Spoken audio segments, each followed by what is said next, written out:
Welcome to the Ex Good Girl podcast, the place where people pleasers, perfectionists, and overgivers come to unlearn the good girl rules that you thought were making you good, but now you can see are actually just keeping you small.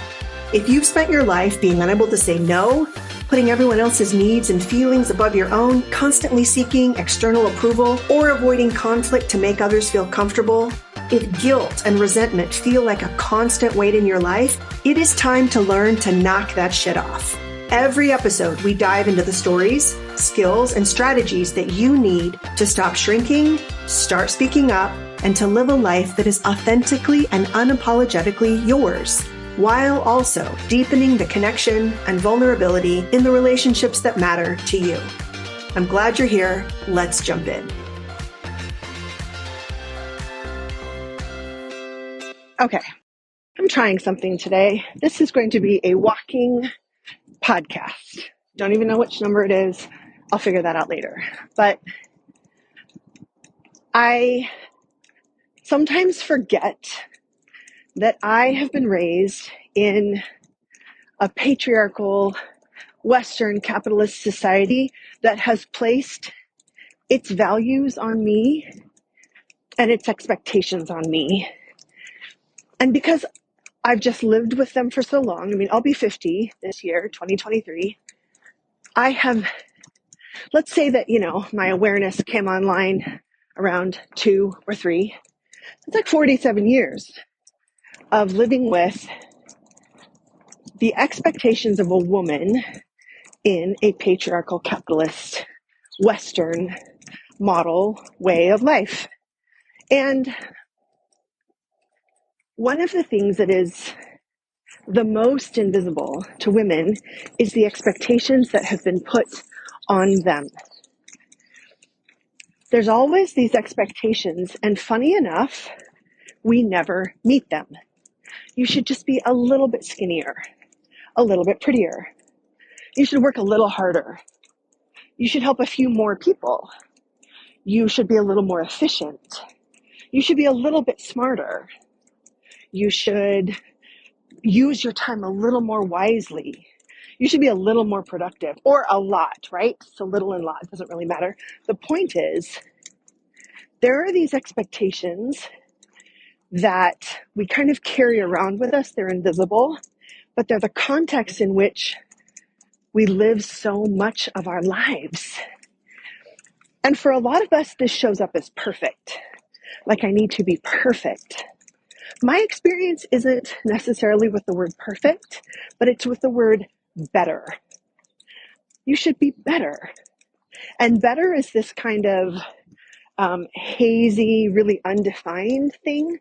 Like when I ask myself, well, okay, what would better look like? A lot of times I don't have a very specific answer for what better would look like, but it's just this constant companion looming with this kind of authority in my life. And I catch it sometimes. Other times I don't. And what precipitated this whole podcast and episode and this thinking is, whenever I go to post something online, I'm aware that it is going to be looked at by people I don't know, maybe people who know more than me, maybe people who are just starting, right? Like I know people are going to look at it. And I always think, you know what? I'll post this idea or this thought or this experience. I'll post it when it's better. I just need to make it better, just a little bit better. And again, better doesn't have like a real specific definition. But sometimes I think, I just need to sit on this for a little while. I just need to make sure that it's really right so that nobody disagrees with me. Nobody thinks I'm wrong. Nobody challenges me. Nobody has a problem with what I said.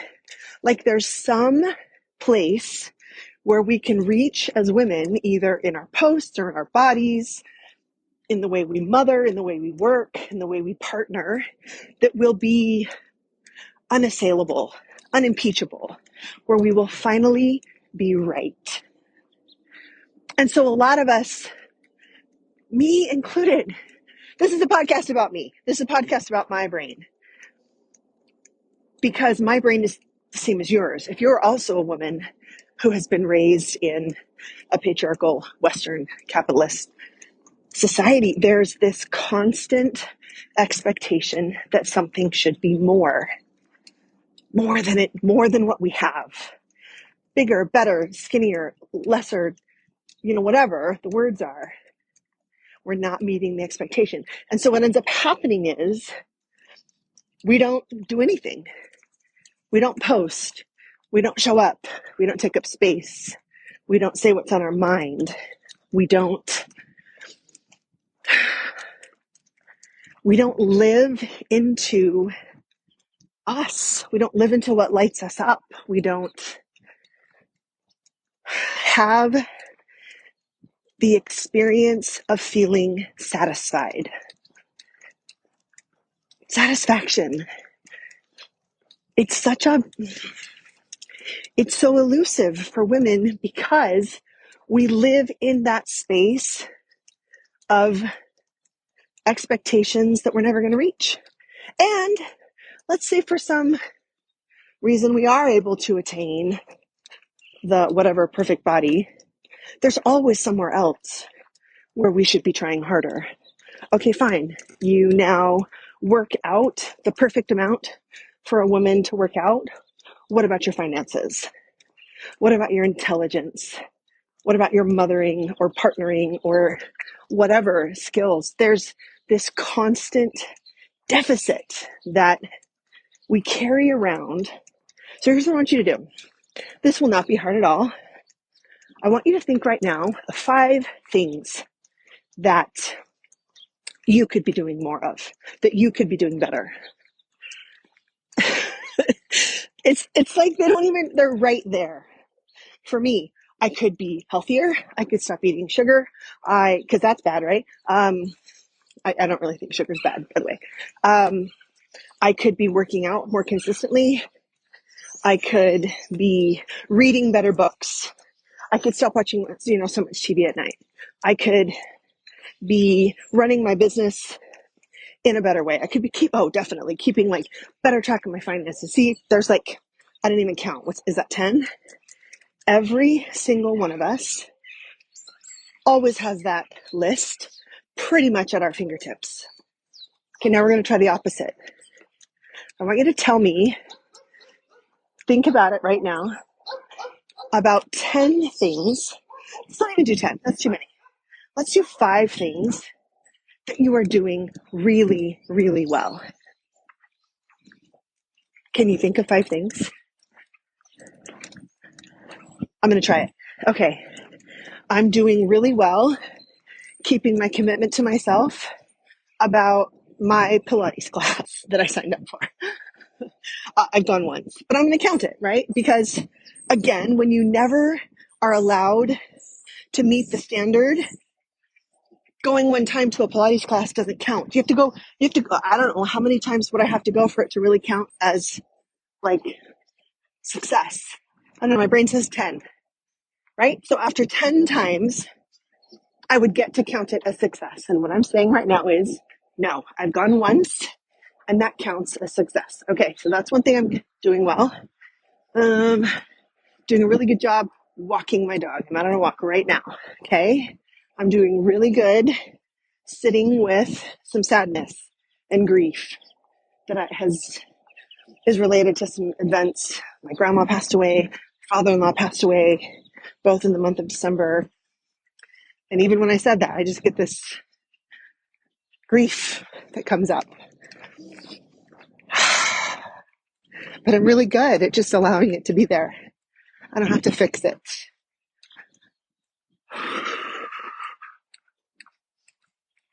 I'm really good at understanding that grief is because I loved him so much.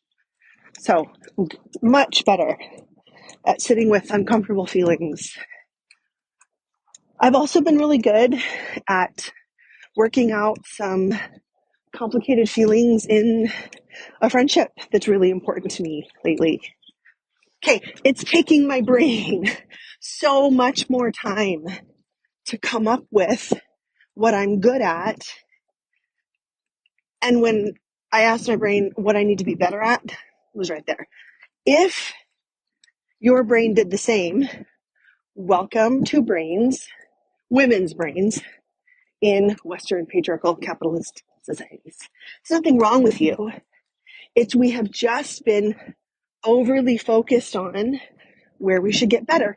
And the rewards for getting close to the expectations of capitalist Western patriarchal societies are big. I mean, have you ever lost weight and people just compliment you up one side and down the other?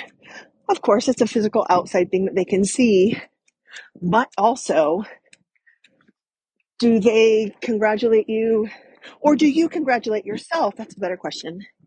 When you do something hard, like sit with your negative emotions, we don't let that count. So on the one hand, there's these standards that we never meet.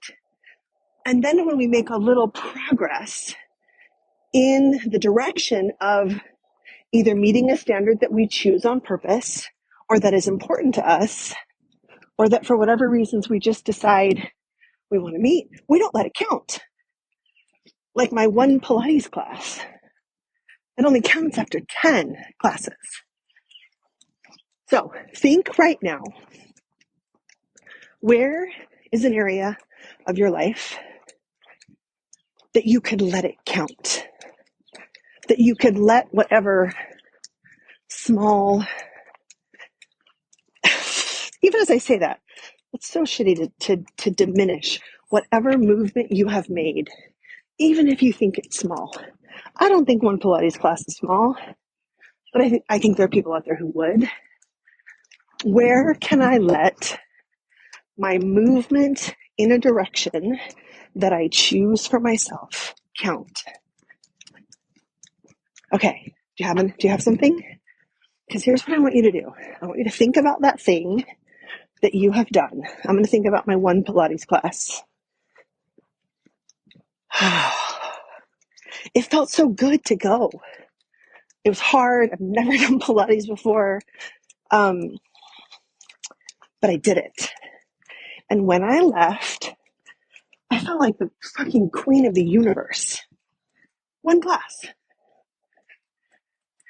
All right.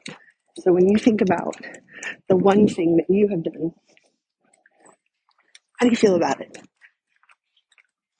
And if you feel any hesitation to let it, to diminish it, go on, son, or to not let it count, here's what I want you to do.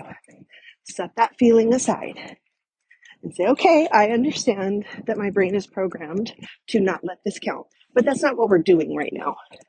What we're doing right now is finding that feeling when I did the thing that I wanted, no matter how big or how small, and I'm finding that. And so for me, Queen of the Universe feeling, it's in my chest. That's where I feel a lot of things. I think that's very common. And it just feels light. My shoulders kind of sink back a little bit. My head, my chin raises a little. It feels open and light. Okay, are you finding that feeling?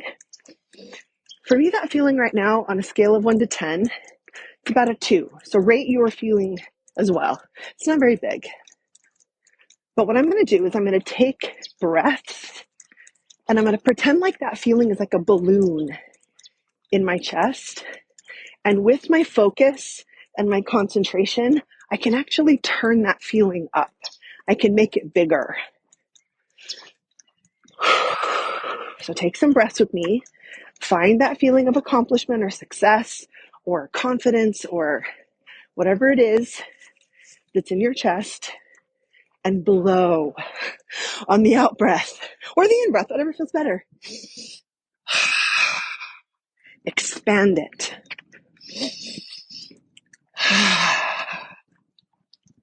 Think about it getting bigger. Think about it getting more intense. and using the power of your brain to focus and pay attention, to expand that feeling wherever it is in your body, and to really soak it in, to really let it count. Because that is the thief. Better is the thief. It's the thief of this feeling. It's the thief of feeling like your accomplishments count and matter. And what happens when we don't let our our accomplishments count and matter is that life is far less satisfying, far less joyful, far less of something that gets us out of bed in the morning. Because when one Pilates class doesn't count and only 10 Pilates classes counts, that means I can't celebrate, I can't own it, I can't brag about it, I can't really live into being the person who goes to Pilates. I can't live into that until I'm at 10. And what happens if I don't get to 10? Then all of it was for nothing. It was never who I was. I don't get to feel success. And then we just end up shitting all over ourselves in this way that is so painful. So I like New Year's. I like New Year's resolutions. I like the opportunity to recenter myself. I think you can really do it any time. I think there's nothing magical about January, but I do think it's a time of year when a lot of us do it. So here is my New Year's resolution. I'm just going to let things count. If it's one Pilates class, if it's sitting with negative emotions for 5 minutes, 2 minutes, 1 minute, if it's increased awareness of the way I'm talking to myself or the way that I am car went by, or the way that I am envisioning myself as a woman, as a contributor, I'm going to watch out for that word better. Because right now, in this moment, what I have to say is perfect. Who I am is perfect. What I do with my time is perfect.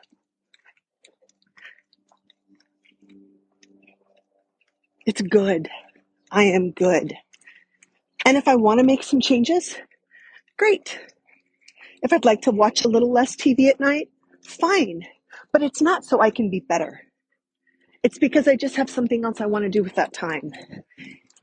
And so I offer this New Year's resolution to you.